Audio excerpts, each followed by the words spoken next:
हाय दोस्तों। आज का हम एक नए क्लासेस का स्टार्ट करने वाले, एक नए सब्जेक्ट का स्टार्ट करने वाला हूं, जो कि आपके लिए बहुत इम्पॉर्टेंट सब्जेक्ट माना जाता है। ठीक है, आज हम स्टार्ट करेंगे एमएसएन। ठीक, एमएसएन के अंदर हम डाइजेस्टिव सिस्टम के डिसऑर्डर को पढ़ेंगे। ठीक, मैंने कुछ क्लासेस एनाटॉमी की भी ली है, उस क्लासेस को भी मैं जल्द ही ख़त्म कर दूंगा ताकि आप एनाटॉमी भी देख सको और उसका डिजीज भी देख सको, उससे रिलेटेड जो भी डिसऑर्डर है उस डिसऑर्डर को भी क्या करो, देख सको। ठीक, अब इसमें क्या है कि जैसे कि जो बीएससी थर्ड सेम के हैं, ठीक, फोर्थ सेम के हैं और जीएनएम सेकेंड ईयर के जो बच्चे हैं, उन सब के लिए ये क्लास बहुत इंपॉर्टेंट होने वाला है, क्योंकि मैं इस क्लास में बात करूंगा डिसऑर्डर के बारे में। जो सिस्टम के डिसऑर्डर है, उन डिसऑर्डर के बारे में हम क्या करेंगे, बात करेंगे। सिस्टम वाइज उन सारे डिसऑर्डर को पढ़ेंगे और उस पर हम, और बहुत इजी वे में, एक भी पॉइंट आपका छूटेगा नहीं और आपको बहुत आसानी से ये सारे टॉपिक समझ में आएंगे। ठीक है, आज हम स्टार्ट करेंगे। एमएसएन की मेरी फर्स्ट क्लास है। ठीक है, तो कोशिश करिएगा कि ज़्यादा से ज़्यादा इसको शेयर करिए। जिसका एमएसएन कमज़ोर है, जिसको एमएसएन नहीं समझ में आती, क्योंकि एमएसएन में सिर्फ ऐसे रट लेने से कुछ नहीं होता है, उसका कारण समझना होता है कि ऐसा हो क्यों रहा है। ये डिजीज जो हुई है, इस डिजीज की वजह से, या डिजीज कंडीशन क्या है जिसको हम वो नाम दे रहे हैं, उसके बाद इसी डिजीज के बारे में हम जानेंगे। ठीक, और देखेंगे कि जो इसके साइन सिम्टम है, क्या वो उस डिजीज की वजह से आ रहे हैं या नहीं आ रहे हैं, और हम क्या इसका डायग्नोसिस कर सकते हैं इस डिजीज के लिए। उसके बाद हम इस डिजीज का क्या ट्रीटमेंट कर सकते हैं, उसके बाद क्या नर्सिंग मैनेजमेंट कर सकते हैं इस डिजीज से रिलेटेड। ठीक है, तो आज हम एक नए डिजीज का स्टार्ट करने वाले हैं और वो है हमारा क्या, एमएसएन की पहली क्लास है। पहला डिजीज है GERD, gastro reflex, gastro-oesophageal reflex disease. इस डिजीज में हम देखते हैं कि होता क्या है। देखिए, पहले तो ये जो डिसऑर्डर है, ठीक, ये जो डिसऑर्डर है या ये जो कंडीशंस है GERD वाला, ये आपको डाइजेस्टिव डिसऑर्डर के कंडीशंस में देखने को मिलता है। अब हम इसमें बात करते हैं कि ये कंडीशंस होता क्या है और इसको GERD क्यों कहते हैं। सबसे पहले हम आपको कुछ बता दें कि जो ये स्टमक होता है, इस स्टमक के अंदर एसिड का सिंथेसिस होता है और यहां पर पाया जाता है क्या, इंस्फिंक्टर। ठीक, क्या पाया जाता है, इंस्फिंक्टर, और इस इंस्फिंक्टर को बोलते हैं कार्डियक इंस्फिंक्टर। ये कार्डियक इंस्फिंक्टर,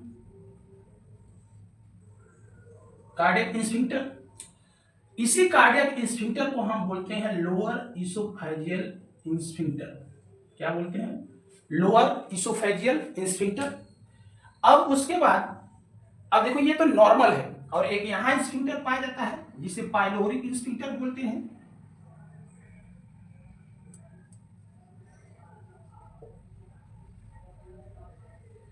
पाइलोरिक इंस्फिंक्टर बोलते हैं। अब देखिए कि ये मतलब डिजीज कंडीशन होता कैसे। देखिए, सिंपल सी बात है कि यहां पर डायफ्राम के पास ही होता है ये।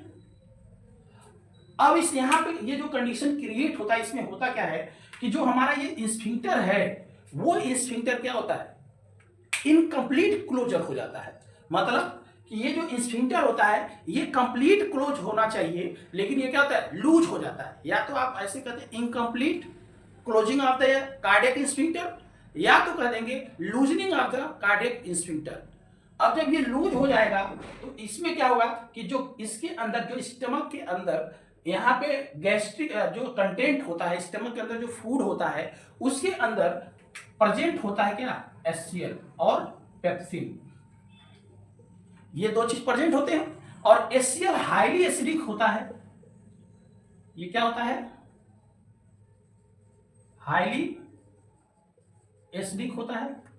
अब हाईली एसिडिक होता है, मैं अभी नॉर्मल बता रहा हूं, अभी डिजीज नहीं बता रहा हूं। अब देखो क्या है कि जब इसमें फूड आएगा, HCl का सिक्रेशन होने की वजह से इसमें क्या होगा, एसिड का मात्रा बढ़ जाएगा। अब मतलब बढ़ा रहता है, एसिडिक मीडियम ही रहता है, तो अब क्या होता है कि जो हमारा ये स्फिंक्टर होता है कार्डियक स्फिंक्टर, ये स्फिंक्टर क्या हो जाता है, लूज हो जाता है। लूज होने की वजह से या कंप्लीट क्लोजर नहीं हो पाता है, तो उसकी वजह से यहाँ का जो कंटेंट है वो क्या होता है, बैक फ्लो होने लगता है, रिफ्लेक्स होने लगता है, या तो रीगर्जिटेट होने लगता है। और जब ये बार बार ऐसे रीगर्जिटेट होगा, ठीक, जाके कहां पे, ईसोफेगस में जाएगा, ठीक, तो उसी कंडीशंस को हम बोलते हैं क्या, GERD, gastro oesophageal reflex disease. अब जब बार बार ये जाएगा एसिड यहां पर, तो यहां की जो इपिथेलियम लाइनिंग है, उस इपिथेलियम लाइनिंग को क्या करेगा, एसिड की वजह से वो जल जाएगा, जिसकी वजह से वहां पे ड्यूडेनल अल्सर वाली कंडीशन देखने को मिलती है। ठीक, अब ड्यूडेनल अल्सर वाली कंडीशन देखने को मिलती है, जिसकी वजह से उसको जलन भी वहां देखने को मिलता है, और उसी की वजह से आपको यहाँ पे पेन और हार्ट बर्न वाला भी कंडीशन देखने को मिलता है। मैं अभी आगे स्टेप बाय स्टेप बताऊंगा। अब हम इसके डेफिनेट देखो, मेन कॉन्सेप्ट ये है कि जो हमारा गैस्ट्रिक कंटेंट है, वो गैस्ट्रिक कंटेंट क्या होता है, बैक फ्लो हो जाता है। ऐसा इसलिए होता है क्योंकि जो ये स्फिंक्टर है, वो स्फिंक्टर क्या हो जाती है, लूज हो जाती है, इनकम्प्लीट क्लोजर हो जाता है। ठीक, और एक और कारण है कि ये लूज हो गया, और उसके बाद इंट्रा एब्डोमिनल प्रेशर क्या हो गया, बढ़ गया। जैसे ही इंट्रा एब्डोमिनल प्रेशर बढ़ेगा, तो उसकी वजह से प्रेशर क्रिएट होगा, तो वो प्रेशर की वजह से क्या हो जाएगा, ऊपर चला जाएगा, और ये रिफ्लेक्स होने लगेगा, मतलब बैक फ्लो होने लगेगा गैस्ट्रिक कंटेंट, और उसी कंडीशंस को हम बोलते हैं क्या, गैस्ट्रो ईसोफेजियल रिफ्लेक्स डिजीज। ठीक, अब हम इसके डेफिनेशंस के ऊपर थोड़ा बात कर लें। अब देखिए, बैक फ्लो या रिफ्लेक्स ऑफ गैस्ट्रिक कंटेंट, मतलब जो गैस्ट्रिक कंटेंट है, इसके जो जूस जो यहाँ पे गैस्ट्रिक कंटेंट आए हैं, उन कंटेंट का क्या हो जाना, रिफ्लेक्स हो जाना या बैक फ्लो हो जाना। ठीक, स्पेशली कौन कौन से, HCl और पेप्सिन। HCl और पेप्सिन, क्योंकि यहाँ पे जैसे फूड आता है, फूड आने के बाद ये क्या होता है, देखो मेन चीज है कि जब इसमें फूड आएगा, तो इसमें फूड आने के बाद जो पेराइटल सेल्स होती है, वो पेराइटल सेल क्या करने लगती है, HCl का सिक्रीशन करने लगती है, जो चीफ सेल होती है पेप्सिन का सिक्रीशन करने लगती है।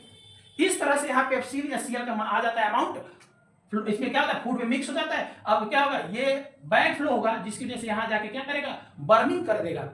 ठीक, नेक्स्ट देखिए उसके आगे, HCl and pepsin into oesophagus. ठीक, कहां पे, ईसोफेगस में क्या हो रहा है, बैक फ्लो हो रहा है। उसके बाद रिजल्टिंग देखने को क्या मिलेगा, अगर ये बार बार यहाँ पे जाएगा, तो यहाँ की सेल को क्या करेगा, जलाएगा, जलेगा, वहां पे अल्सर होगा, तो उसकी वजह से वहां पे इंफ्लामेशन देखने को मिलेगा। ठीक, इंफ्लामेशन देखने को मिलेगा, तो उसी जब इंफ्लामेशन देखने को मिलता है, तो उसी कंडीशन को हम बोलते हैं क्या, ईसोफेजाइटिस। समझ गए, वहां पे इंफ्लामेशन देखने को मिलेगा। क्यों, क्योंकि जब बार बार एसिड जाएगा, तो उस एसिड की वजह से वो जो म्यूकोसा लेयर होती है, एपिथेलियम लेयर होती है, वो जलेगा। जब वहां की जलेगी, मतलब डैमेज होगा, जब डैमेज होगा, तो वहां पे क्या होगा, इंफ्लामेशन स्टार्ट हो जाएगा, और इंफ्लामेशन होने को ही बोलते हैं क्या, ईसोफेजाइटिस। तो रिजल्टिंग हमें क्या देखने को मिलेगा, ईसोफेजाइटिस वाला कंडीशन देखने को मिलेगा। और GERD also known as, GERD को हम एक अदर नेम से भी जानते हैं, जिसको बोलते हैं क्या, रिफ्लेक्स ईसोफेजाइटिस। रिफ्लेक्स ईसोफेजाइटिस इसलिए इसको बोलते हैं क्योंकि जो गैस्ट्रिक कंटेंट है बार बार ऊपर जाने की वजह से यहाँ की सेल डैमेज हो जाती है, जिसकी वजह से वहां इंफ्लामेशन देखने को मिलता है। इसीलिए हम उसको रिफ्लेक्स ईसोफेजाइटिस कहते हैं, या तो हम इसी को एसिड रिफ्लेक्स के नाम से भी क्या कहते हैं, जानते हैं। ठीक, एसिड रिफ्लेक्स इसलिए क्योंकि यहाँ की एसिडिक कंटेंट क्या हो रहा है, बैक फ्लो हो रहा है, रिफ्लेक्स हो रहा है, इसलिए हम GERD को एसिड रिफ्लेक्स के नाम से भी क्या कहते हैं, जानते हैं। ठीक, नेक्स्ट है, अब हम देखते हैं, देखो डेफिनेशन समझ में आया। देखो डेफिनेशन में एक बार मैं फिर रिवाइज कर दूं, नॉर्मल से ज्यादा आपको मतलब हार्ड कुछ नहीं, बस कॉन्सेप्ट समझिए कि मेन इसके अंदर होता क्या है। इसके अंदर क्या है कि जो हमारा स्टमक है, ठीक, ये जो हमारा स्टमक है, उस स्टमक के अंदर, ठीक, ये जो स्टमक है, इस स्टमक के अंदर जो कंटेंट है, वो कंटेंट क्या है, बार बार बैक फ्लो हो रहा है। ऐसा इसलिए हो पा रहा है क्योंकि जो हमारा स्फिंक्टर उस बैक फ्लो को रोकता है, कार्डियक स्फिंक्टर, वो क्या हो गया, लूज हो गया है, या तो वीक हो गया है, या तो उसका प्रेशर क्या है, कम हो गया है स्टमक के कंपैरिजन में। स्टमक का प्रेशर ज्यादा हो गया, तो उसका प्रेशर क्या होगा, स्फिंक्टर का कम हो गया, जिसकी वजह से high pressure to lower pressure हो गया, इसलिए वो गैस्ट्रिक कंटेंट क्या हो गया, पीछे चला गया। अभी मैं इसके आगे समझाऊंगा। ठीक है, इस तरह से ये आपका डेफिनेशन हो गया। ज्यादा हार्ड नहीं है, सिंपल लैंग्वेज में है। क्या है definition? Back flow reflex of the gastric content specially acid and pepsin into oesophagus. Oesophagus में क्या हो रहा है? बार बार क्या हो रहा है? गैस्ट्रिक कंटेंट का क्या रिफ्लेक्स हो रहा है, resulting in oesophagitis. Bar bar reflex होगा तो हमें देखने को क्या मिलेगा? Oesophagitis, inflammation of oesophagus. और इसी को हम रिफ्लेक्स इसोफेजाइटिस बोलेंगे, या तो हम इसी को एसिड रिफ्लेक्स के नाम से भी क्या जानते हैं। ठीक है, अब नेक्स्ट हमारा जो पॉइंट है, हम इसके बात करेंगे कॉजेस के बारे में, कि ये जो जीआरडी वाला कंडीशन क्रिएट हो रहा है, ये कंडीशन हो किसकी वजह से रहा है, इसका क्या कारण हो सकता है। ठीक है, तो अब नेक्स्ट हमारा जो पॉइंट है वो क्या रहेगा? कॉजेस। समझ गया?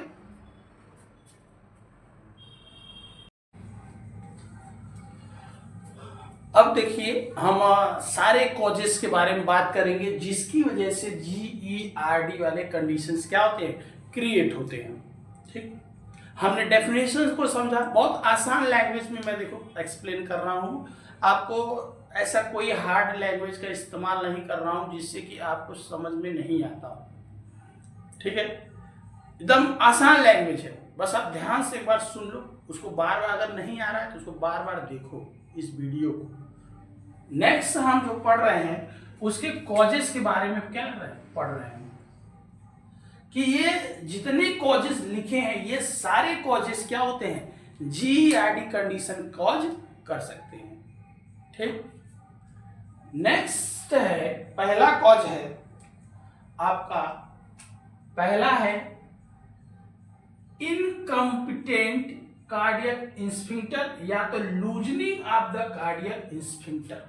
ठीक, क्या हो जाए कि जो कार्डियक इंस्फिंक्टर है वो कार्डियक इंस्फिंक्टर क्या हो जाए? लूज हो जाए, इनकम्पिटेंट हो जाए, और जिसकी वजह से लूज होने की वजह से वो पूरी तरह से क्या कॉन्स्ट्रिक्ट, मतलब कि पूरी तरह से क्लोज नहीं हो पाता है। तो जब क्लोज नहीं हो पाएगा तो जो स्टमक का कंटेंट है वो क्या होगा? ऊपर ही आएगा, ऊपर आएगा। ऐसा क्यों, कब देखने को मिलता है? कब ये लूजनिंग कार्डियक स्फिंक्टर देखने को मिलता है? अगर एनजी ट्यूब लंबे समय तक क्या लगा हो, कितने दिन तक? 7 दिन के बाद, 7 दिन से ज्यादा अगर लग गया है, एनजी ट्यूब लगाया है किसी ने, ठीक, अगर एनजी ट्यूब लगाया है, अगर वो 7 दिन से ज्यादा अगर उसमें लगा रहेगा, जैसे देखो एनजी ट्यूब, जैसे ये लगा एनजी ट्यूब, तो एनजी ट्यूब जब लगा रहेगा तो इसकी वजह से यहाँ स्फिंक्टर को क्या कर रहेगा? डायलेट कर रहेगा। तो आप अगर लंबे समय तक हम इसको लगा रहे हैं, कितना, 7 दिन से अगर ज्यादा दिन तक हम इसको लगाएंगे, तो जब बाद में हम इसको रिमूव करेंगे तो उसकी वजह से जो स्फिंक्टर होगा वो क्या होगा? लूज हो जाएगा। समझ गए? और जब लूज हो जाएगा तो उसकी वजह से हमें जीआरडी कंडीशन देखने को मिलेगा। जब लूज हो जाएगा तो गैस्ट्रिक कंटेंट क्या होगा? बैक फ्लो देखने को मिलेगा, रिफ्लेक्स देखने को मिलेगा। समझ गए? ये मोस्ट कॉमन कॉज होता है किसका? जीईआरडी का। नेक्स्ट हमारा क्या है? Surgical trauma. अब मान लो कोई ट्रोमा हो गया, ठीक, सर्जिकल ट्रोमा मतलब कि हमने सर्जरी किया, ठीक, सर्जरी किया और सर्जरी करने के बाद हमने क्या किया? उस पर कट लगा दिया। अब कट लगाने के बाद हो सके वो क्या हो जाए? पूरी तरह से क्लोज ना हो पाए, तो उसकी वजह से भी क्या होगा? रिगर्जिटेट होगा, फूड क्या होगा? जाएगा, क्योंकि भाई पूरी तरह से क्लोज नहीं हो पा रहा है। तो ये कंडीशन सर्जिकल ट्रोमा की वजह से भी देखने को मिलता है। और क्या है? डिक्रीज कार्डियक इंस्फिंक्टर ट्रोमा, ठीक, जो कार्डियक इंस्फिंक्टर, यहां ट्रोमा नहीं, यहां प्रेशर है,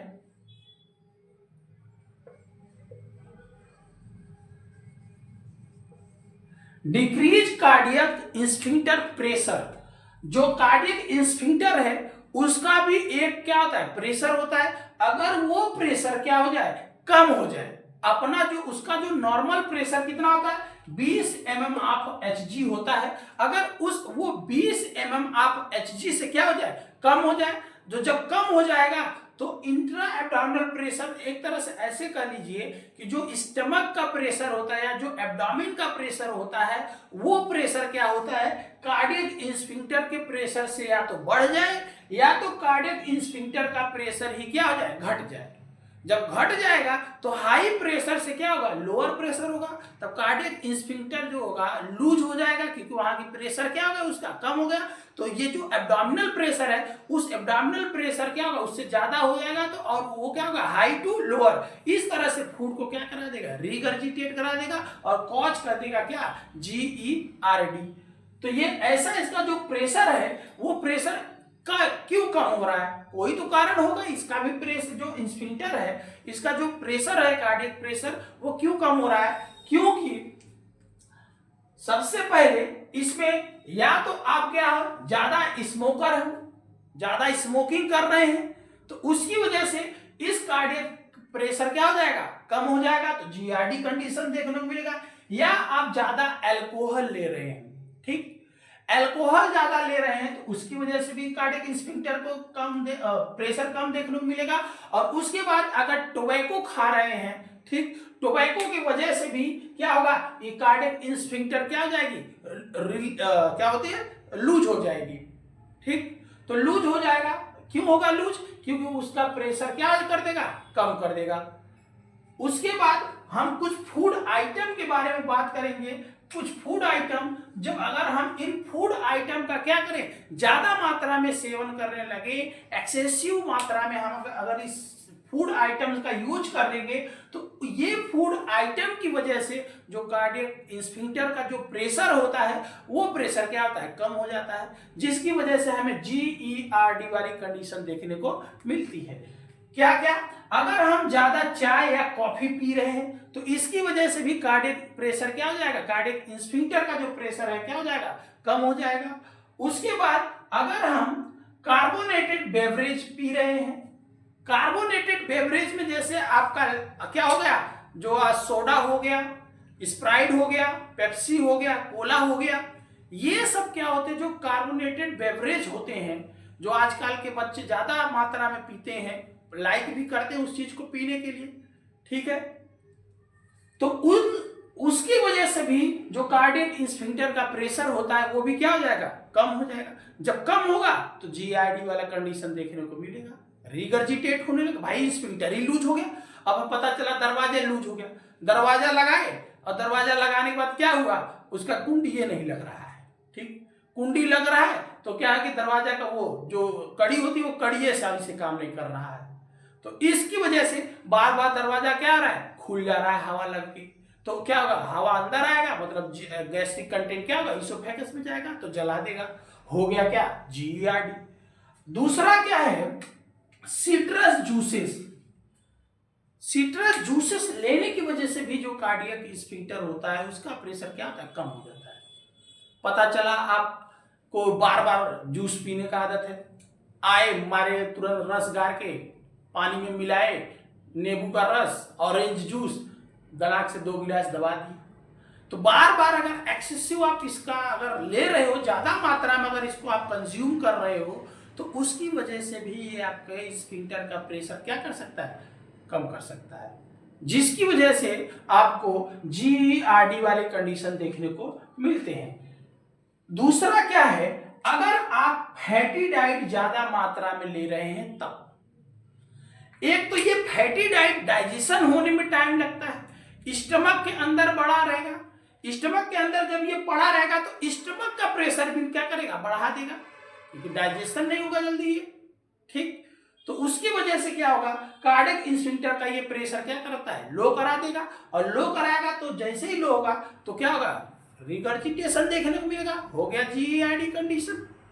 नेक्स्ट क्या है, अगर आप एक्सेसिव स्पाइसी मील क्या कर रहे हैं, खा रहे हो, ज्यादा स्पाइसी मसालेदार चटपटा खा रहे हो, जो आजकल के पैकेट वाले आते हैं, जैसे कुरकुरे हो गए, ये सब क्या है, स्पाइसी है, बहुत लोग को स्पाइसी चाहिए, खाना खा रहे उसपे ऊपर से भी मिर्चा चाहता है, तो वो अगर ज्यादा मात्रा में अगर मसालादार ज्यादा हम खा रहे हैं, तो उसकी वजह से जो हमारे कार्डियक स्फिंक्टर का प्रेशर होता है, वो प्रेशर क्या हो जाएगा, लो हो जाएगा, उसकी वजह से हमें कार्डियक स्फिंक्टर का प्रेशर लो होगा, तो उसकी वजह से क्या होगा, रिगर्जिटेशन देखने को मिलेगा, और हो जाएगा क्या, GERD। मुबारक हो।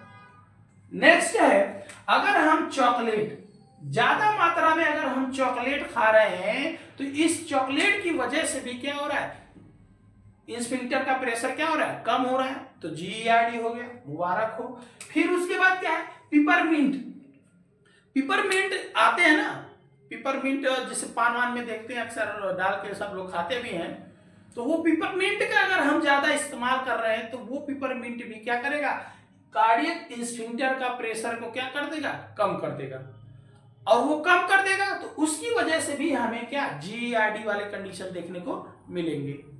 नेक्स्ट क्या है, अगर हम ज्यादा लौंग चबा रहे हैं, ठीक, पता चला लौंग ज्यादा खा रहे हैं भैया, अब पता चला कि बहुत लोग गांव में क्या बोलते हैं कि लौंग चबाने से दांत का दर्द कम हो जाता है। अब आप चबा रहे हो और चबाते चबाते आपको एक गिफ्ट में मिल गया GERD, मुबारक हो।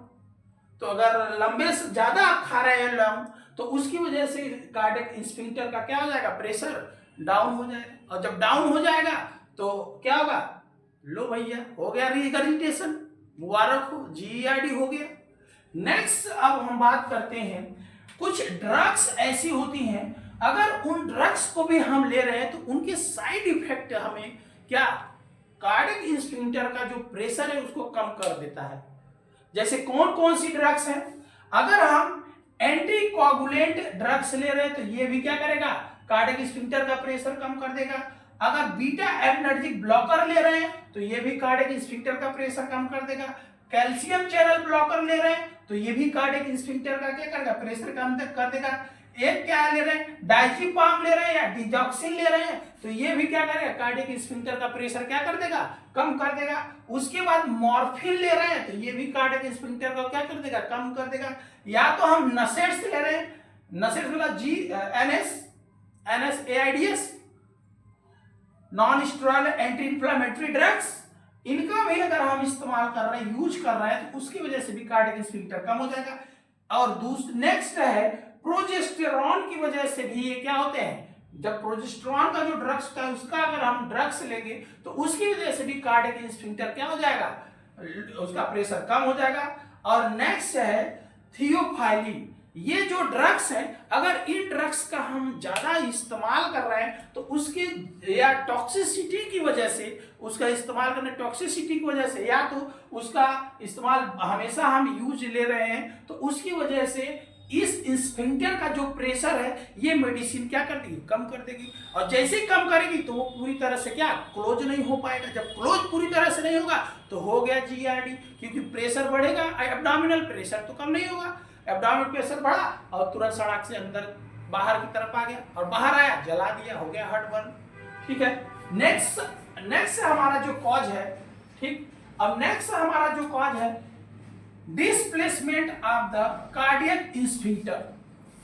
जो कार्डियक स्फिंक्टर है, अब यहाँ पे आपको पता है ये क्या है, डायाफ्राम, और यहां से ये क्या होती है, हाइटस होती है ओपनिंग। जो यहाँ की जो डायफ्राम की जो ओपनिंग होती है, जहां से इसोफेगस क्या होता है, नीचे एब्डोमेन में जाता है, उस ओपनिंग को हम बोलते हैं हाइटस। अब क्या है, अगर हाइटस हर्निया हुआ है तो हाइटस हर्निया होगा तो ये एब्डोमेन का जो अपर वाला पार्ट होता है, सॉरी स्टमक का जो अपर वाला पार्ट होता है वो क्या होता है, इसोफेगस में चला जाता है, जिसकी वजह से यहां से जो स्फिंक्टर होती है वो स्फिंक्टर क्या होगी, अपने पोजीशन से हट जाएगी। एक तो उस स्फिंक्टर को डायफ्राम की मसल्स के द्वारा क्या मिल रहा था, सपोर्ट मिल रहा था, इसे दबा के रखता था। लो भैया एक लोग का संघी मिल गया, उसका दबा के रखा है, अब पता चला वो घसक के ऊपर चला गया। अब घसक के ऊपर चला गया तो एसिड आसान हो जाएगा उसको ऊपर जाने में, तो लो हो गया भैया GERD। नेक्स्ट हमारा क्या है, इंट्रा एब्डोमिनल प्रेशर अगर बढ़ गया तब, इंट्रा एब्डोमिनल अगर प्रेशर बढ़ गया तो इंट्रा एब्डोमिनल प्रेशर बढ़ने की वजह से वो क्या करेगा, प्रेशर मारेगा धक्के से और तुरंत ये स्फिंक्टर ओपन हो जाएगा और क्या हो जाएगा, ऊपर की तरफ चला जाएगा। क्या, गैस्ट्रिक कंटेंट, आपको पता है गैस्ट्रिक कंटेंट में एसिड मौजूद है और उस एसिड की वजह से जला देगा, हो गया GERD। और ये कंडीशन क्यों देख रहे हो, मतलब कि ये जो इंट्रा एब्डोमिनल प्रेशर किन किन कारणों से बढ़ा हुआ देखने को मिलता है। पहला इसमें कारण है एब्डोमिनल ट्रॉमा। अगर आपको एब्डोमिनल ट्रोमा हुआ है तो उसकी वजह से भी जो आपके एब्डोमेन होते हैं उस एब्डोमेन में क्या होता है, प्रेशर बढ़ जाता है। अगर प्रेशर बढ़ेगा तो वो क्या करेगा, कंप्रेस करेगा। कंप्रेस करेगा तो उसकी वजह से क्या होगा, फ्लूइड ऊपर चला जाएगा, स्फिंक्टर को खोल देगा। नेक्स्ट क्या है, एसाइटस। एसाइटस एक ऐसी कंडीशंस होती है जो आपका एब्डोमेन होता है, उस एब्डोमेन में पाया जाता है पेरिटोनियल कैविटी। उस पेरिटोनियल कैविटी में एक्सेसिव फ्लूइड का क्या हो जाता है, एक्यूमुलेशन हो जाता है। जब एक्सेसिव फ्लूइड का एक्यूमुलेशन होगा तो उस फ्लूइड के एक्यूमुलेशन होने की वजह से, मतलब उसमें ढेर सारा पानी भर जाएगा एब्डोमेन के अंदर, जो पेरिटोनियल कैविटी होती है उस कैविटी के अंदर, तो वो क्या करेगा, आर्गन के ऊपर प्रेशर करेगा। जब आर्गन के ऊपर प्रेशर करेगा मतलब एब्डोमिनल प्रेशर बढ़ाएगा। जब एब्डोमिनल प्रेशर बढ़ेगा तो एब्डोमिनल प्रेशर बढ़ने की वजह से वो स्फिंक्टर को क्या करेगा, प्रेशराइज से ओपन कर देगा और हो जाएगा क्या, जीईआरडी, मतलब रीगर्जिटेट करा देगा।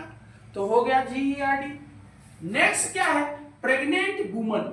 अगर जो प्रेग्नेंट वुमन है उस प्रेग्नेंट वुमन में क्या होता है, यूट्रस बढ़ता रहता है, और जब यूट्रस बढ़ेगा तो वो उस यूट्रस की वजह से जो आर्गन्स होती हैं, एब्डोमिनल आर्गन्स होती हैं, उन आर्गन पे क्या होगा, प्रेशर देगा।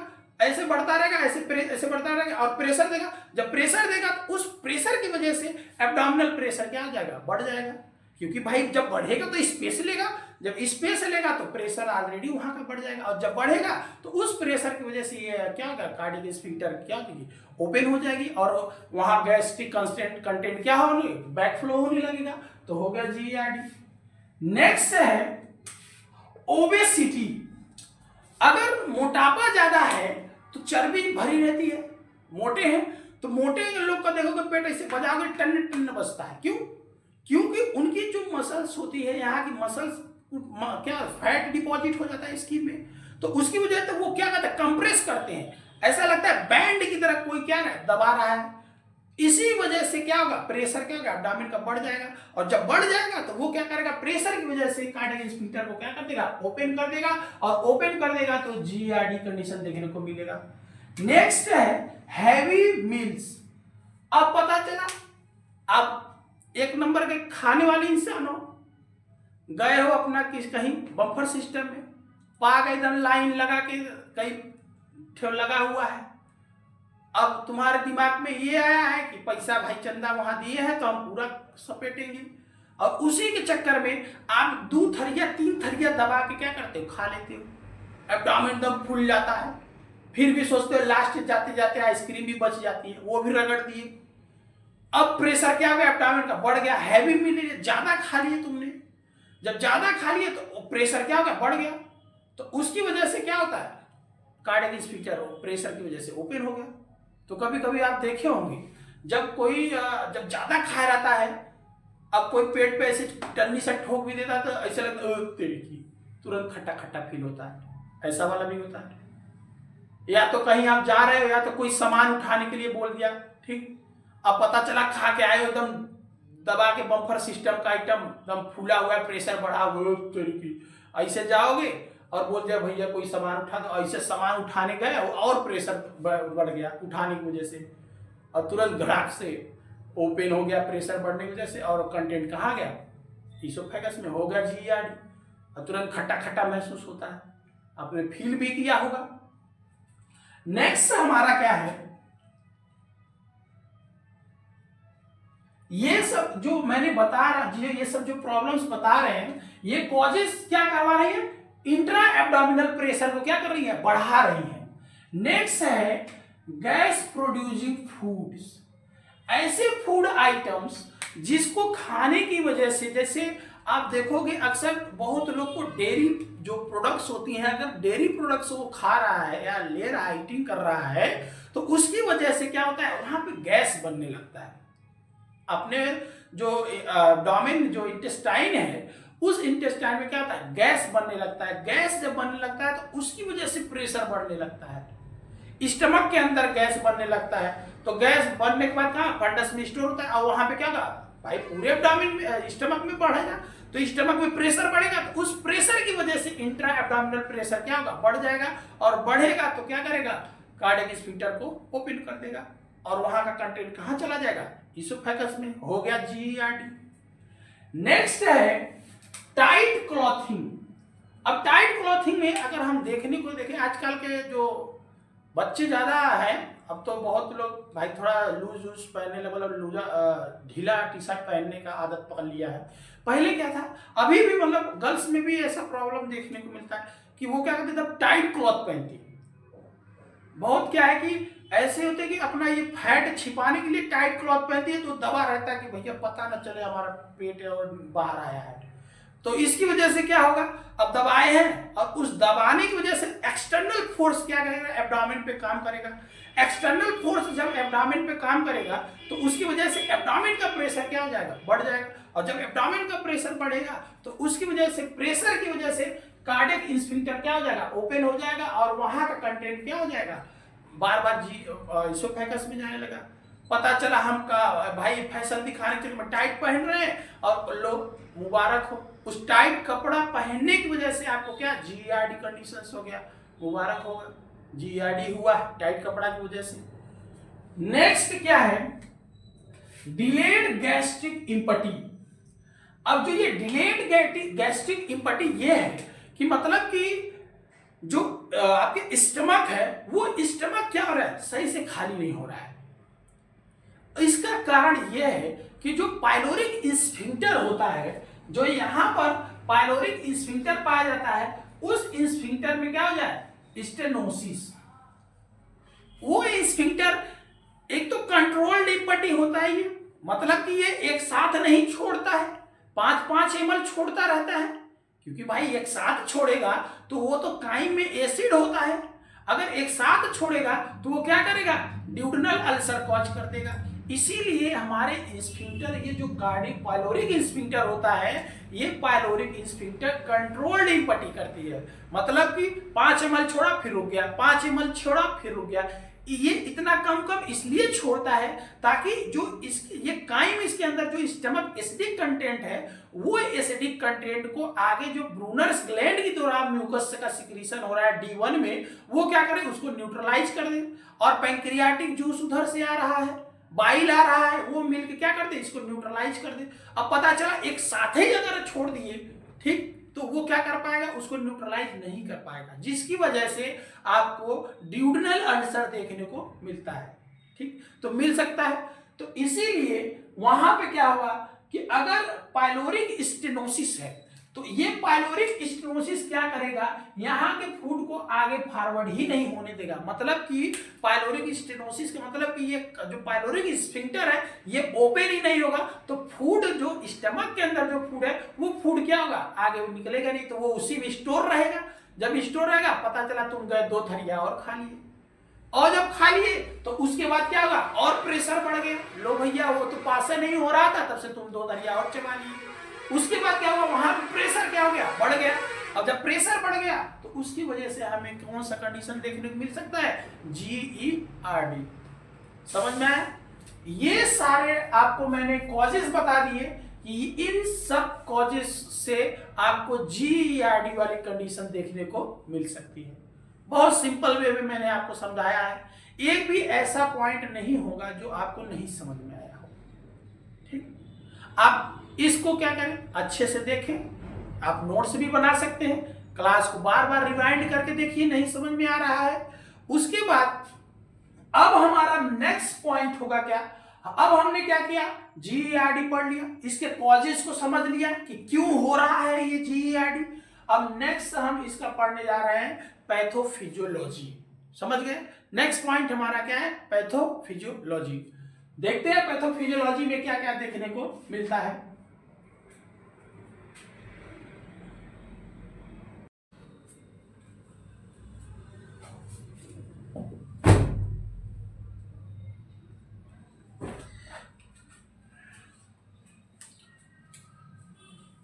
नेक्स्ट हम लोग का पॉइंट है, एक मिनट,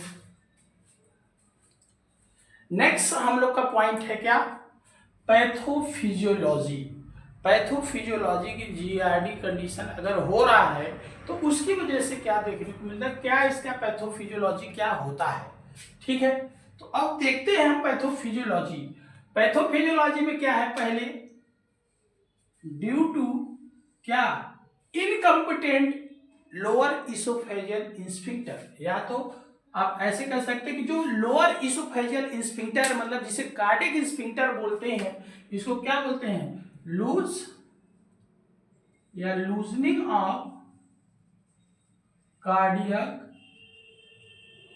स्फिंक्टर। ठीक, लूजनिंग ऑफ कार्डियक स्फिंक्टर जब लूज होगा तो उसकी वजह से जो गैस्ट्रिक कंटेंट होगा वो क्या होगा, रीगर्जिटेट होगा। उसकी वजह से गैस्ट्रिक कंटेंट क्या होगा, रीगर्जिटेट होगा, और उसी में क्या होगा, पेप्सिन और क्या, HCl मौजूद होगा। अब जब ये होगा तो हम दो कंडीशन इसके अंदर देख सकते हैं। कहां पे होगा, इसोफेगस के अंदर। तो या तो हम इसमें क्या करेंगे, presence of pepsin oesophageal sample, अगर हम इसोफेगस क्या करेंगे, सैंपल लेंगे तो उसके अंदर हमें पेप्सिन मौजूद होगा जिसका पीएच क्या होगा, 5 से कम देखने को मिलेगा। 5 से कम मतलब एसिडिक देखने को मिलेगा।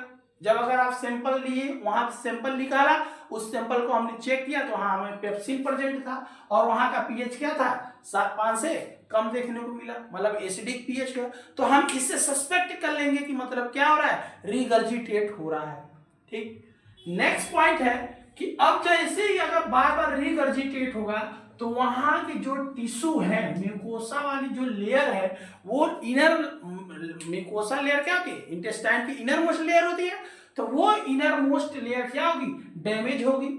जब वो डैमेज होगा तो उसकी वजह से जो मास्ट सेल होगा, मास्ट सेल का क्या होगा, इनफिल्ट्रेशन होगा। वहां पे मास्ट सेल आएंगे और वो मास्ट सेल आने के बाद वहां पे क्या करेंगे, डीग्रेनुलेशन करेंगे, और डीग्रेनुलेशन करेंगे तो उसकी वजह से वहां पे रिलीज होगा क्या, मेडिएटर। कौन सा मेडिएटर, हिस्टामिन को क्या करेंगे, रिलीज करेंगे। और जब हिस्टामिन को रिलीज करेंगे तो ये जो केमिकल मेडिएटर को वो रिलीज कर रहा है, वो केमिकल मेडिएटर क्या करेंगे, वेसोडाइलेशन। जो वहां की इसोफेगस होगी, इसोफेगस के पास की जो वेसल्स होंगी, उस वेसल्स के अंदर क्या करेगा, वेसोडाइलेट करा देगा, जिसकी वजह से हमको देखने को मिलेगा क्या, रेडनेस देखने को मिलेगा, और उसके बाद क्या, गर्म देखने को मिलेगा। ऐसा इसलिए जब वेसोडाइलेट हो जाएगा तो वहां पे ब्लड का सर्कुलेशन क्या हो जाएगा, बढ़ जाएगा। ब्लड का सर्कुलेशन बढ़ने की वजह से वहां पे क्या होगा, रेडनेस देखने को मिलेगा, और वहां पे सर्कुलेशन ज्यादा होता है तो उसकी वजह से वहां पे क्या, हीट जनरेट होगी, उसकी वजह से वहां पे टेम्परेचर क्या होगा, बढ़ा हुआ, और आपको हल्का क्या, गरम गरम फील देखने को मिलेगा। नेक्स्ट क्या है, दूसरा कंडीशन क्या है, ये जो केमिकल मेडिएटर है ये क्या करेगी, इंक्रीज कर देगी क्या, वेसोपरमिबिलिटी। अब ये क्या करेगी, वहां की जो लेयर होती है, क्योंकि देखो सब म्यूकोसा लेयर में ब्लड वेसल्स होती है, उन ब्लड वेसल्स को क्या कर देगी, उसकी जो ब्लड वेसल्स को पतली कर देगी, जिसकी वजह से वो क्या हो जाएंगी, वहां पे परमिबिलिटी बढ़ेगी। ठीक, वहां की जो लेयर है वेसोपरमिबिलिटी मतलब जो वेसल्स है उसको पतला कर देगी, जिसके द्वारा आसानी से जो फ्लूइड है क्या होगा, एक्सचेंज हो जाएगा। जब ये वाल है, जैसे मान लो ये ऐसे अभी ठीक है, लेकिन जब ये वेसोडाइलेट करेगी तो ये क्या कर देगी, पतला कर देगी। जब पतला कर देगी तो आसानी से फ्लूइड क्या हो जाएंगे, पार आर पार होने लगेंगे, जिसकी वजह से इंट्रास्टिशियल फ्लूइड क्या हो जाएगा, सॉरी जो सेल का जो फ्लूइड है वो सेल का फ्लूइड क्या होगा, बाहर आएगा। या तो आप कह सकते हैं जो ब्लड वेसल्स है उस ब्लड वेसल्स का फ्लूइड क्या होगा, बाहर आएगा। जब बाहर आएगा तो उसकी वजह से हमें म्यूकोसा लेयर के अंदर एडिमा देखने को मिलेगा, क्योंकि सब म्यूकोसा में ब्लड वेसल्स पाई जाती है, तो वहां से क्या होगा, फ्लूइड बाहर आएगा। ऐसा इसलिए हो रहा है क्योंकि इसकी परमिबिलिटी क्या कर दिया, बढ़ा दिया। कौन बढ़ा रहा है, वो केमिकल मेडिएटर जिसको हम हिस्टामिन बोल रहे हैं। ये हिस्टामिन उस लेयर को पतला कर देगा। जब पतला कर देगा तो आसानी से फ्लूइड क्या होगा, चेंज होगा, और आसानी से फ्लूइड चेंज होगा तो वहां पे क्या होगा, एडिमा कंडीशन देखने को मिलेगा। कहां पे, इसोफेगस में। इसोफेगस में जब एडिमा देखने को मिलेगा, इसोफेगस का जो म्यूकोसा लेयर होता है उस म्यूकोसा लेयर में एडिमा देखने को मिलेगा, तो वो फूलेगा। जब एडिमा देखने को मिलेगा तो उसका जो ल्यूमेन है वो ल्यूमेन क्या हो जाएगा, नैरो। जैसे ये है लेयर, अब यहाँ पे क्या होगा, जब एक्स्ट्रा फ्लूइड होगा तो उसकी लेयर क्या होगी, ठीक हो जाएगी, फूल जाएगी, तो इसकी जो ल्यूमेन का डायमीटर है वो क्या हो जाएगा, डिक्रीज हो जाएगा। ठीक, डायमीटर जो है क्या है, कम हो जाएगा तो ल्यूमेन की जो साइज होती है वो ल्यूमेन क्या हो जाएगी, नैरो हो जाएगी। समझ गए? तो ये कंडीशन देखने को मिलेगा। नेक्स्ट जो ये केमिकल मेडिएटर क्या करता है, एक्टिवेशन ऑफ द रिसेप्टर। अब वहां पे जो जो रिसेप्टर पाई जा रही हैं उन सब रिसेप्टर को ये एक्टिवेट कर देगा। पेन रिसेप्टर पाई जाती है, वो पेन रिसेप्टर को एक्टिवेट कर देगा, जिसकी वजह से उस पेशेंट को क्या होगा, दर्द का क्या होगा, एहसास होगा। उसको वहां पे क्या होगा, पेन देखने को मिलेगा। और उसके बाद कुछ ऐसे रिसेप्टर को क्या करेगा, एक्टिवेट कर देगा, जो वहां की फंक्शंस को ही क्या कर देंगी, लॉस कर देंगी। तो इसोफेगस का जो फंक्शन है उस फंक्शंस को भी क्या नहीं कराएंगे। तो ये कारण हो सकता है। समझ गए? तो इस तरह से ये आपका पैथोफिजियोलॉजी हो गया किसका, जीईआरडी का। मैंने एक एक पॉइंट आपको अच्छे से समझा दिया है। ये समझ में आपको, आशा करता हूं कि ये बहुत आसानी से आपको समझ में आया होगा। समझ गए? अब हम नेक्स्ट पॉइंट बात करने वाले हैं इसके साइन एंड सिम्टम के बारे में, कि जो क्या क्या साइन एंड सिम्टम हमें देखने को मिल सकता है। ठीक है, नेक्स्ट पॉइंट है,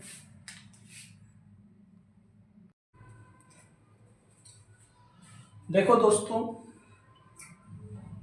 माय डियर स्टूडेंट, अब देखो हमने अभी जीईआरडी का क्या क्या पढ़ा, डेफिनेशन पढ़ा, कॉजेस पढ़ा, पैथोफिजियोलॉजी पढ़ा।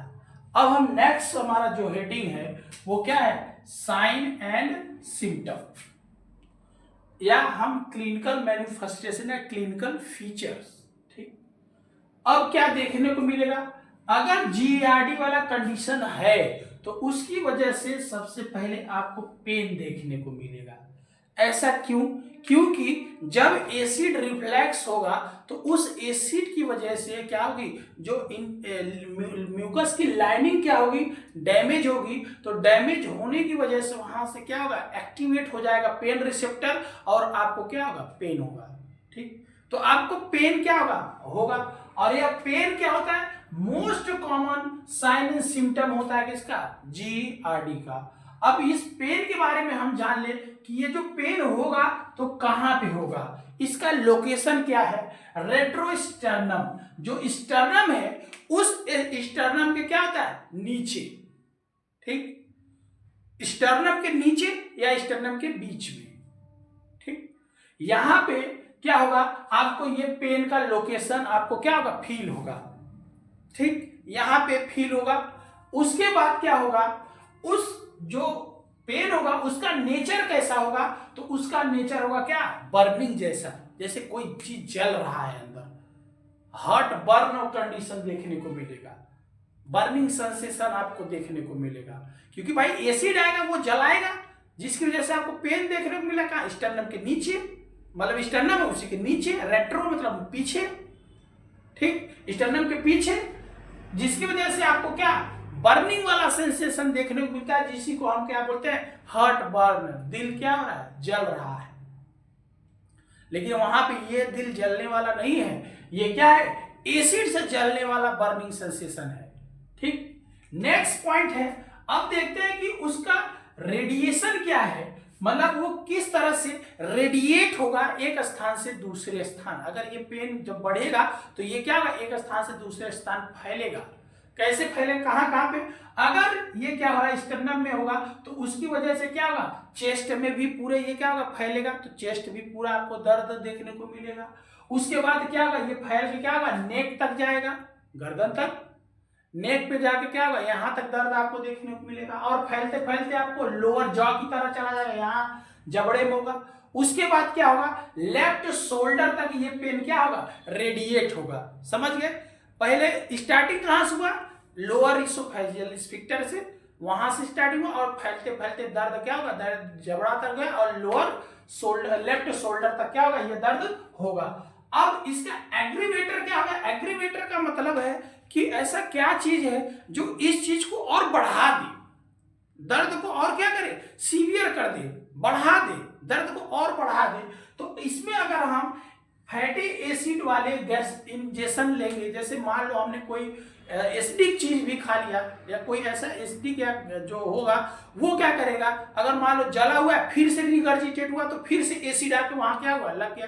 तो वो एसिड लगने की वजह से इस चीज को और क्या करेगा, एग्रीवेट कर देगा और क्या का वहां पे और एसिडिटी क्या हो जाएगी और सेल वहां पे डैमेज देखने को मिलेगा। नेक्स्ट है रिलीवर। अब इस पेन को रिलीव करने के लिए हम क्या दे सकते हैं, मतलब ऐसा कौन चीज है जिसकी वजह से ये क्या होगा, हम उसके लिए उसको एंटी एसिड देंगे। एंटी एसिड क्या होता है कि जो एसिड है उस एसिड को क्या कर देगा, न्यूट्रलाइज कर देगा। जब न्यूट्रलाइज कर देगा तो उसकी वजह से बर्न नहीं होगा वहां की सेल, तो आपको क्या होगी, जलन भी नहीं होगा और जो पेन होगा वो पेन भी क्या होगा, नहीं होगा। और उसके बाद या तो हम उसको बोल सकते हैं सिप ऑफ वाटर, मतलब पानी ले ले ठंडा और थोड़ा सिप सिप करके क्या करे, पीता रहे। तो पानी सिप सिप करके जाता रहेगा तो वो उसको क्या करेगा, वॉश आउट करता रहेगा। वॉश आउट करेगा तो उस एसिड की वजह से वो सेल क्या होगी, नहीं जलेगी और ना ही क्या होगा, पेन देखने को मिलेगा। इस तरह से क्या करेंगे, उसको ट्रीट करेंगे। दूसरा है सिम्टम देखने को मिलेगा क्या, नोजिया और वोमिटिंग। और नेक्स्ट सिम्टम आपको देखने को मिलेगा डिस्फेजिया, डिफिकल्टी इन swallowing। क्योंकि भाई बर्निंग हुआ है तो आप कोई भी फूड लेंगे, जब निगलेंगे तो आपको क्या होगा, जलन दर्द होगा, उसको निगलने में डिफिकल्टी होगी निगलने में, तो इसीलिए आपको डिस्फेजिया वाला कंडीशन देखने को मिलेगा। उसके बाद ओडाइनोफेजिया इसलिए देखने को मिलेगा क्योंकि जो म्यूकस की लाइनिंग है वो जल चुकी है इस एसिड की वजह से। अब फूड लिए खाएंगे तो वो फूड जाएगा, उसको क्या घसीटता हुआ जाएगा, जब घसीट के या टच करके जाएगा तो आपको क्या होगा, पेन होगा। जब आप निगलेंगे उसको तो वो क्या होगा, इसोफेगस तक जाएगा और वहां जला है भैया, उसको रगड़ेगा तो क्या होगा, पेन होगा। तो आपको क्या ओडाइनोफेजिया वाला भी कंडीशन देखने को मिलेगा। और उसके बाद अगर जाएगा, अब डैमेज है, अब फूड खाया तो उस फूड की वजह से क्या होगा, रगड़ेगा और एक तो एसिड क्या कर दिया, वहां पे सेल डैमेज कर दिया, तो वहां पे हमें ब्लीडिंग भी देखने को क्या होगा, मिलेगा। इस तरह से ये सारे साइन और सिम्टम। और उसके बाद उसके अंदर हाइपर क्या देखने को मिलेगा, सलाइवेशन। अब कभी भी देखो, जब आपको छोटा सा छाला भी अगर मुंह में पड़ जाता है तो उसकी वजह से क्या होता है, आपको खूब सलाइवेशन होता है कि वहां पे क्या हो, छाले पे इंफेक्शन ना हो। अब जब एसिड रिगर्जिटेट हो रहा है तो वो एसिड आने की वजह से क्या होगा, लोअर जो आपका पोस्टेरियर टंग है वहां पे भी क्या कर सकता है, बर्न कर सकता है, छाला कर सकता है, अल्सर कर सकता है, जिसकी वजह से आपको ज्यादा सलाइवेशन देखने को मिलेगा। और एक तो फूड बार बार आ रहा है तो आपको क्या, एसिड आएगा। जब एसिड बार बार रिगर्जिटेट होकर आपके माउथ में आएगा तो उसकी वजह से भी आपका क्या होगा, हाइपर सलाइवेशन देखने को मिलेगा। ऐसा इसलिए देखने को मिलेगा क्योंकि सलाइवा क्या करता है, उस चीज को वॉश आउट करेगा और आपको क्या करेगा, पेन से आराम देगा। अब उसके बाद क्या है, difficulty in sleep after eating. अगर जब आप खाना खा के जा रहे हो, सोने गए, सोए इंटरप्ट, क्योंकि ऐसे सो गए, ऐसे जैसे सो गए तो इस क्या होगा, सुपान भी अगर मान लो सो रहे हो तो इसकी वजह से इंट्रा एब्डोमिनल प्रेशर क्या होगा, बढ़ जाएगा।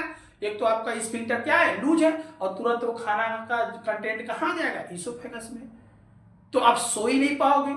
तो डिफिकल्टी इन सोने, मतलब जो स्लीप है उसमें भी क्या होगा, आपको डिस्टर्बेंस देखने को मिलेगा। समझ गए। इस तरह से ये आपका क्या हो गया, साइन एंड सिम्टम हो गया। बहुत इजी और आसान लैंग्वेज में हम समझा दिए ताकि आपको किसी भी प्रकार का कंफ्यूजन ना हो। छोटी छोटी बातें हैं, आराम से समझ में आ जाएंगी और बहुत इजी वे में मैं समझा रहा हूं ताकि आपका कॉन्सेप्ट एकदम क्लियर रहे, ताकि जब भी आप एग्जाम में बैठो तो आपके अंदर वो कॉन्फिडेंस रहे कि आप आसानी से उस टॉपिक को क्या कर सकते हैं, लिख सकते हैं। समझ गए। अब नेक्स्ट हम लोग इसके ऊपर बात करेंगे, इसके डायग्नोसिस के बारे में, कि अगर ये कंडीशन है तो हम क्या क्या डायग्नोसिस कर सकते हैं। ठीक है, नेक्स्ट क्लास में हम क्या देखेंगे, डायग्नोसिस।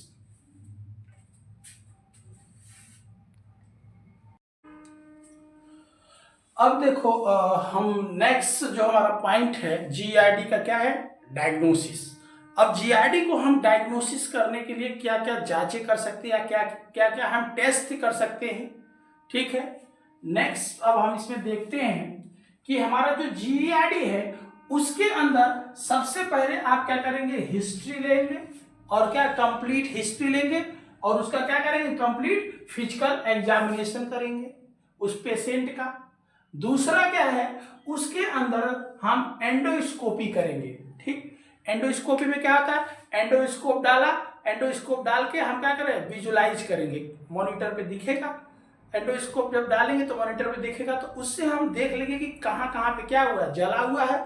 और उसके बाद उससे हम ये भी देख लेंगे कि जो आपका स्फिंक्टर है वो कंप्लीट क्लोज है या नहीं क्लोज है। ठीक, ये भी हम उसको क्या करेंगे, देख लेंगे। कौन सा क्या करनी है, ईजीडी करेंगे, कौन सा, इसोफेजियल गैस्ट्रोड्यूडेनोस्कोपी, मतलब हम यहाँ इसको ड्यूडेनम तक ले जा क्या करेंगे, विजुलाइज करेंगे। नेक्स्ट क्या है, 24 आवर्स पीएच मॉनिटरिंग। ये क्या होता है, कंफर्मेटरी डायग्नोस्टिक टेस्ट होता है फॉर जीईआरडी के लिए। ये कंफर्मेटरी होता है इसलिए क्योंकि देखो जैसे ये इसोफेगस है तो ये स्टमक से क्या होगा, जब ये एसिड जाएगा तो यहाँ का एसिड का जो पीएच होता है वो 5 से लेकर 7 होता है। ठीक, पीएच। अब जब मान लो ये एसिड यहाँ जाएगा तो इसकी वजह से यहाँ पीएच घटेगा। ठीक, घटेगा मतलब कितना हो जाए, 5 से कम हो जाए। और जब 5 से कम हो जाएगा पीएच, इससे हम ये सस्पेक्ट कर लेंगे कि मतलब कि क्या हो रहा है, जो एसिड हो रहा है वो एसिड क्या हो रहा है, रिगर्जिटेट हो रहा है। समझ गए, उसकी वजह से यहाँ का पीएच क्या होगा, बढ़ा हुआ होगा। इसीलिए हम 24 आवर्स इसका क्या करेंगे, मॉनिटर करते रहेंगे, क्या, पीएच। पता चला हमने अभी किया, फिर उसके बाद 2 घंटे बाद किया, अब पता चला कि मान लो हमने 2 घंटे बाद क्या, सुबह में किया फिर शाम को किया, लेकिन पीएच हमारा बढ़ा ही मिल रहा है, तो हम सस्पेक्ट कर लेंगे क्या कंडीशन है, जीईआरडी वाला। क्यों, क्योंकि इसका पीएच जाएगा तो वहां का पीएच क्या करेगा, घटा देगा, एसिडिक हो जाएगा वहां का पीएच। इसीलिए हम यहाँ पे क्या करेंगे, इसको हम कंफर्मेटरी डायग्नोसिस क्या करते हैं, मानते हैं। ठीक, नेक्स्ट हमारा दूसरा जो टेस्ट है उस टेस्ट को बोलते हैं मैमोमेट्री टेस्ट या मैमोमेट्री स्टडी हम करते हैं। ठीक, मैमोमेट्री में क्या करते हैं कि जो स्फिंक्टर है उस स्फिंक्टर का हम प्रेशर में देखते हैं। ठीक, नॉर्मल प्रेशर देखते हैं, अगर उस स्फिंक्टर का प्रेशर क्या हो गया हो, कम हो गया हो, जब कम होगा तभी वो स्फिंक्टर क्या होगा, लूज हो जाएगा। तो इससे हम सस्पेक्ट कर लेंगे, अगर प्रेशर कम है इसका मतलब क्या हुआ, लूज हुआ होगा, वहां का प्रेशर कम हुआ होगा, लूज हुआ होगा, जिसकी वजह से रिगर्जिटेट कंडीशन देखने को मिला होगा। गैस्ट्रिक कंटेंट क्या होंगे, इसोफेगस में जाते हुए हमें देखने को मिले होंगे। इसीलिए हम वहां पे करेंगे क्या, मैमोमेट्रिक स्टडी, जिसकी वजह से मैमोमेट्रिक स्टडी मतलब क्या, उसके हम स्फिंक्टर के प्रेशर को क्या करेंगे, मेजर करेंगे। नेक्स्ट टेस्ट क्या है, बैरियम सोलो। बैरियम सोलो में क्या करते हैं हम, बैरियम सॉल्ट उसको खिला देंगे और जब वो निगलेगा, उसको स्वेल करेगा तो वो बैरियम सॉल्ट क्या होगा, उसके ल्यूमेन में जाके चारों तरफ से क्या होगा, चिपक जाएगा। ये रेडियो ओपेक होती है, जैसे ही चिपक जाएगा उसके बाद हम इसका एक्सरे कर लेंगे। जब एक्सरे करेंगे तो उसके अंदर विजुलाइज हो जाएगा हमें अच्छी तरह से कि कहां कहां पे अल्सर हुआ है। ठीक, इस तरह से हमें पता चल जाएगा। उसके बाद हम लास्ट में क्या करेंगे, उसका बायोप्सी। कब, अगर क्रोनिक जीईआरडी है उस कंडीशन में हम बायोप्सी करेंगे, या तो बैरेट इसोफेगस या बैरेट इसोफेजाइटिस हुआ है तब। अब बैरेट इसोफेजाइटिस होता क्या है, बैरेट इसोफेजाइटिस में क्या होता है कि जो ये इसोफेगस है, ठीक, ये इसोफेगस है, बार बार एसिड जाएगा। आपको ये पता होना चाहिए कि जो यहाँ पर क्या होता है, एक जेड लाइन होता है, क्या होता है, जेड लाइन। ठीक, जेड लाइन इसलिए यहाँ पे बोलते हैं क्योंकि इस जेड लाइन के ऊपर होता है स्क्वैमस इपिथेलियम और जेड लाइन के नीचे होता है कॉलमनर इपिथेलियम। तो ये कॉलमनर और जो इपिथेलियम है और ये स्क्वैमस इपिथेलियम जहां पे ऐसे जुड़ेंगी तो एक लाइन का क्या हो रहा है, निर्माण हो रहा है, उसी लाइन को हम जेड लाइन बोलते हैं। ठीक, अब क्या हो रहा है, जब बार बार एसिड जाएगा तो ये स्क्वैमस सेल को क्या करेगा, डैमेज करता रहेगा, बार बार डैमेज कर रहा है, तो बार बार डैमेज करने की वजह से ये सेल क्या करेगी, कन्वर्ट हो जाएगी किसमें, कॉलमनर एपिथेलियम में। तो अब क्या है, है वहां पे कौन सा सेल, स्क्वैमस एपिथेलियम, लेकिन वो कन्वर्ट हो गई किसके इसमें, कॉलमनर एपिथेलियम के। ठीक, जैसे ही कॉलमनर एपिथेलियम में कन्वर्ट होगी, क्यों होगी, क्योंकि बार बार वहां पे क्या हो रहा है, एसिड की वजह से वो सेल क्या हो रही है, डैमेज हो रही है। तो उसकी वजह से वो एसिड वहां की लेयर क्या होगी, जो सेल्स होगी, जो एपिथेलियम सेल्स है, वो सेल कन्वर्ट हो जाएगी क्या, कॉलमनर एपिथेलियम में। और उसी कंडीशन को हम बोलते हैं बैरेट इसोफेगस। बैरेट इसोफेजाइटिस या बैरेट इसोफेगस बोलते हैं। तो इस कंडीशन में क्या होता है, हमको करना होता है क्या, बायोप्सी। क्यों ऐसा है, क्योंकि हो सके एबनॉर्मल सेल की कन्वर्जिंग जो यहाँ पे चल रही है, उसकी वजह से हो सके ये कार्सिनोमा में कन्वर्ट हो रहा हो, या हो सके हम उसके साइटोलॉजिकल एग्जामिनेशन के लिए हम बायोप्सी कर रहे हैं, हो सके वो कैंसर में बदल गया हो वहां, ठीक, इसोफेजियल कैंसर वहां पे कॉज हो गया हो। तो उसी को आइडेंटिफाई करने के लिए हम क्या करेंगे, बायोप्सी करेंगे। और बायोप्सी में क्या, साइटोलॉजिकल एग्जामिनेशन। इस तरह से हम क्या करेंगे, इन सारे जांच की मदद से हम आसानी से पता लगा सकते हैं कि जो जीआरडी का कंडीशन क्या है, या जीआरडी हुआ है, या कोई और चीज तो नहीं है जिसकी वजह से ये कंडीशन देखने को मिल रहा है। ठीक है, अब हमारा जो नेक्स्ट पॉइंट होगा, वो नेक्स्ट पॉइंट होगा कॉम्प्लिकेशंस। फिर कॉम्प्लिकेशंस के बाद हम पढ़ेंगे क्या, मैनेजमेंट। ठीक है, नेक्स्ट पॉइंट है। अब देखिए नेक्स्ट जो हमारा पॉइंट है, वो नेक्स्ट पॉइंट क्या है, कॉम्प्लिकेशंस। हमने उसके डायग्नोसिस पढ़े, कॉजेस पढ़ा, साइन एंड सिम्टम पढ़ा, पैथोफिजियोलॉजी पढ़ा।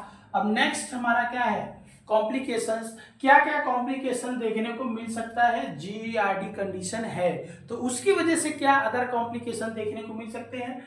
सबसे पहले आपको देखने को मिलेगा, अगर एसिड वहां रीगर्जिटेट होगा तो वो एसिड क्या होगा, वहां की लेयर को क्या कर देगा, जला देगा, तो हो जाएगा क्या, इसोफेजियल अल्सर। तो इसोफेजियल अल्सर देखने को मिलेगा।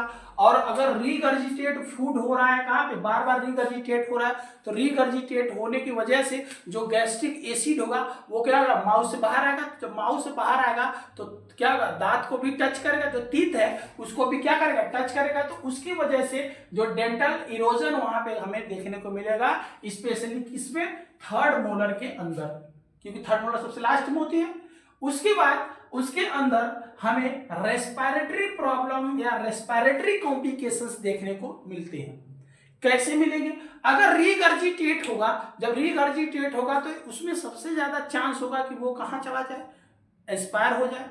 आप उसको क्या कर दें, एस्पायरेशन कर लिया, वो एसिड कंटेंट क्या, एस्पायरेशन होने की वजह से वो कहां चला गया, रेस्पिरेटरी ट्रैक्ट में, जिसकी वजह से आपको कफिंग, डिस्निया और स्नीजिंग देखने को मिलता है। अगर वो रिस्पायर होकर चला गया लंग में तो उसकी वजह से अस्थमा देखने को मिलेगा। क्यों, क्योंकि अस्थमा जाएगा तो वो क्या करेगा, जो ब्रोंकाइटिस या ब्रोंकाई होती है, उस ब्रोंकाई को, इनर म्यूकस लेयर को क्या करेगा, जलाएगा, क्योंकि उसमें एसिड है, वो डैमेज करेगा। जब वहां पे डैमेज करेगा तो वहां एक्सेसिव म्यूकस का क्या होगा, प्रोडक्शन होगा, और वहां पे इन्फ्लामेशन होगा, जिसकी वजह से अस्थमा वाला कंडीशन देखने को मिलेगा। और अगर इंस्पायर होकर चला जाएगा एल्बोलाई के अंदर, और एल्बोलाई के अंदर वो इकट्ठा होगा तो वहां पे भी इन्फ्लामेशन करेगा, म्यूकस का सिक्रीशन होगा, फ्लूइड भर जाएगा, हो गया क्या, निमोनिया हो गया। उसके बाद क्या है, ब्रांकियोटेसिस हो गया, इन्फ्लामेशन हो गया पूरे ब्रोंकियस में जलने की वजह से, तो ब्रोंकियोटेसिस कंडीशंस क्रिएट कर दिया। ये सब कॉम्प्लिकेशंस देखने को मिल सकते हैं, किसकी वजह से, जीआरडी की वजह से। दूसरा क्या है, बैरेट इसोफेजाइटिस। इसके अंदर क्या होता है, मेटाप्लेजिया होने लगता है, मतलब कि एक सेल दूसरे सेल में क्या होती है, कन्वर्ट हो जाती है। ठीक, ऐसा इसलिए क्योंकि बार बार एसिड की वजह से, जलने की वजह से वो कन्वर्ट हो जाता है स्क्वैमस से क्या, कॉलमनर एपिथेलियम में, उसी को बोलते हैं क्या, बैरेट इसोफेजाइटिस। ये कॉम्प्लिकेशन देखने को मिलेगा। और नेक्स्ट कॉम्प्लिकेशन आपको मिलेगा इसोफेजियल इंस्टिक्चर।